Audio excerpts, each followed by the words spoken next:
우수한 인재를 키워내는 것이 핵심입니다. 교육부뿐만이 아니고 전 부처가 이 인재 양성을 위해 특단의 노력을 기울여 주셔야 할 것 같습니다.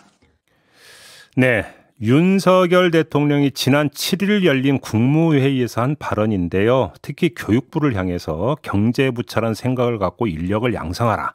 교육부는 과학기술 인재를 공급하는 역할을 할 때 의미가 있다. 이런 말도 했다고 하죠. 자, 교육계는 이 문제를 어떻게 보고 있는지 궁금하고요. 이거 말고도 몇 가지 교육 현안이 있는데 전국 교직원 노동조합 전교조의 전희영 위원장 연결해서 입장 들어보겠습니다. 나와 계시죠?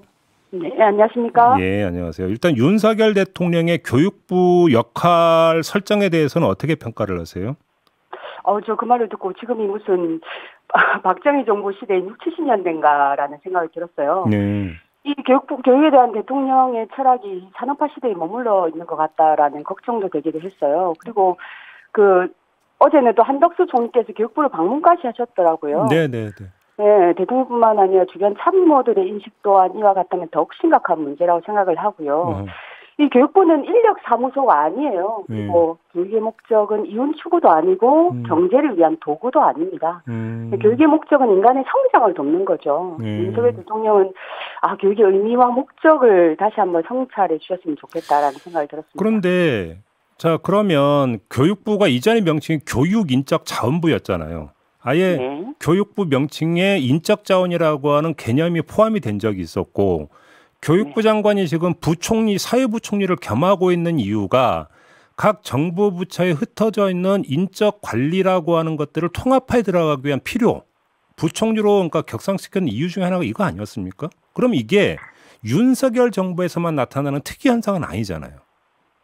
예전에 이제 2007년인가요? 그때 이제 교육인전자원부라는 명칭이 쓰이긴 했는데 이것이 이제 그때 한 15년 만에 그 뒤로 없어졌어요. 이것이 인적 자원이라는 말 자체가 사람을 물건이나 자본으로 취급하는 방교육적인 표현이다라고 해서 없어졌거든요. 그렇게 사라진 표현이 15년 만에 다시 부활한 거죠. 이미 끝난 판단을 다시 부활시키고 있다 이런 말씀이십니까 그러면? 네.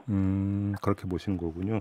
지금 반도체 인력을 양성을 해야 된다. 이 이야기가 또 이제 더 특화돼서 나오고 있는데 이건 그럼 어떻게 평가하세요? 반도체와 관련해서 지금 지난번에 이제 바이든 대통령이 우리나라를 방문을 하고 하시면서 이제 삼성의 반도체 이런 데 가기도 하고 그리고 이제 그 이후에 이 반도체 관련해가지고 특강을 하기도 하고 이렇게 이야기를 하고 있잖아요. 예. 모든 것을 교육의 기본적인 의미나 중요성보다는 이제 경제와 관련한 도구로 보는 이런 문제와 연관되어서 진행이 되고 있다고 생각을 좀 하고 있습니다. 지금 교육부 장관 겸 사회부총리 후보자 박순애 후보자 음주운전 논란 불거졌고 논문 자기 표절 의혹 불거졌는데 부적격 인사라고 보세요?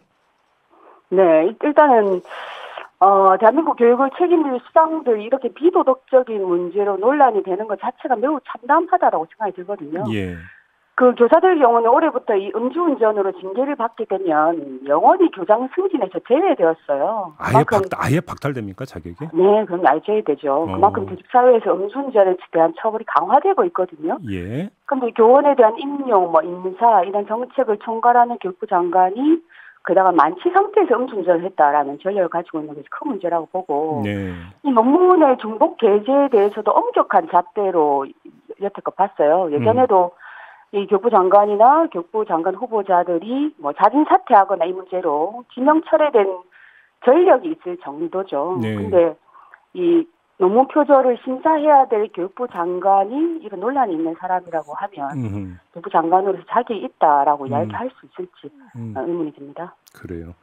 네. 알겠습니다. 그다음에 이번에 지방선거와 동시에 치러진 게 이제 그 시도 교육감 선거였고요. 네. 근데 그 임태희 경기교육감 당선인의 경우는 어떤 이야기를 했냐면 그동안 추진해온 진보 교육 정책을 전면 재평가하겠다 이렇게 밝혔고 그래서 이게 혁신학교 제도라든지 9시 등교 제도 이런 것들이 전면 재검토되는 거 아니냐는 지금 그러니까 분석이 나오던데 전교조 입장은 어떤 겁니까? 우선 혁신학교 9시 등교 이 정책이 왜 생겼는지 다시 한번 돌아봐야 된다고 생각을 들어요. 예. 이 9시 등교는 이 대한민국의 이 지역 속에서 아침밥 한 끼 아이들이 제대로 먹는 것조차 불가능하잖아요.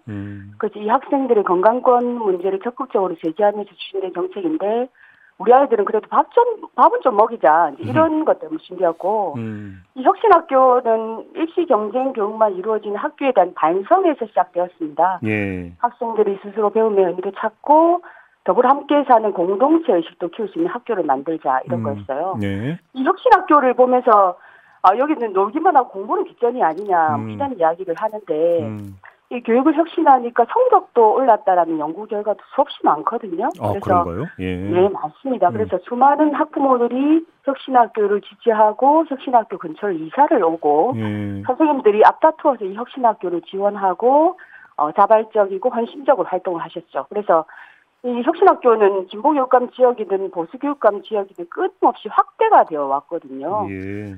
그런데 이번에 이제 MK 경기교육감 당선자께서 전면 재검토하겠다, 뭐 일종의 이제 반대의 의미를 표명하셨는데 기존의 정책을 좀 무조건 반대한다, 뭐 이런 것보다는 새로운 교육 의제로 경기교육의 혁신을 직접 좀 보여주셨으면 좋겠다 이런 생각을 좀 했습니다. 근데 일각에서는 진보 교육감 아래에서 학생들의 기초학력이 떨어졌다 이렇게 진단을 하던데요. 그 기초학력이 떨어졌다라는 이야기에 대해서 사실은 동의가 안 되더라고요. 그 의사가 오진을 하면 병을 치료할 수 없는 것처럼 기초학력이나 사회 그 학력 양극화 문제가 이제 사회적으로 대두가 되었는데 여기에 대한 원인 진단을 잘 해야 된다고 생각이 들어요. 최근에 이제 이 문제가 심각해진 것은 이 코로나가 장기화되면서 대면 수업을 못한 영향이 가장 크거든요. 원인이 거기에 있다. 네, 그렇죠. 이제 교육감이 진보냐 보수냐와 상관없이 전국적인 상황입니다. 이 경제적인 형편이 괜찮은 이 가정에서는 오히려 사교육을 훨씬 더 많이 시키기도 하고, 근데 경제적으로 취약한 가정의 학생들은 등교하지 않는 시간 동안 최소한의 돌봄도 이루어지지 않아서 또 힘들어졌죠. 그래서 이러한 뭐 기초학력 문제나 학력 양극화 문제는 사회 경제적인 불평등 문제가 좀 크다고 생각이 되고요. 이 까마귀 날개 배 떨어진다 뭐 이런 것처럼 이것을 뭐 진보교육감 탓을 돌리는 것은 올바른 진단이 아니다라고 생각을 하고 오히려 보수교육감들께서 주장하시는 것처럼 이 경쟁교육, 뭐 학력평가 강화, 뭐 이렇게 되면 오히려 이 학력에 대한 양극화나 기초학력 문제는 더 심각해질 거다라고 생각을 하고 있습니다.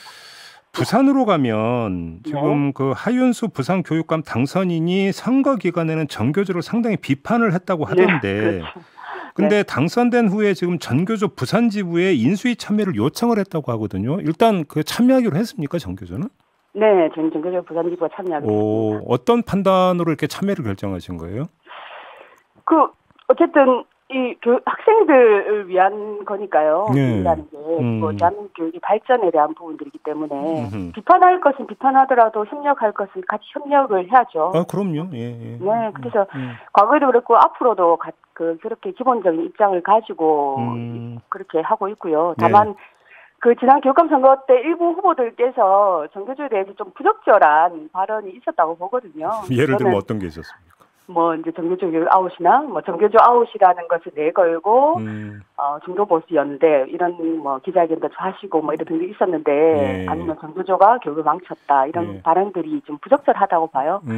그래서 그런 발언에 대해서는 어쨌든 앞으로 지역 교육을 책임질 교육상이 있으니까 책임 있는 입장 표명을 좀 있어야 되지 않을까 이렇게 생각하고 있습니다. 그런 발언에 대한 알겠습니다. 아무튼 이제 요번 결과로 보면 보수 교육감도 여러분이 당선이 됐는데 만약에 이런 분들도 전교조에 손을 내밀면 언제라도 같이 협력할 수 있다 이런 뜻으로 이해를 해도 되는 거죠, 위원장님? 그럼요. 저희들이 인수 정부하고도 언제든지 같이 협력하고 논의할 준비를 다 하고 있습니다. 그래요? 네. 알겠습니다. 자, 오늘 말씀 여기까지 들어야 될 것 같네요. 고맙습니다. 네, 고맙습니다. 네, 지금까지 전희영 전교조 위원장과 함께했습니다.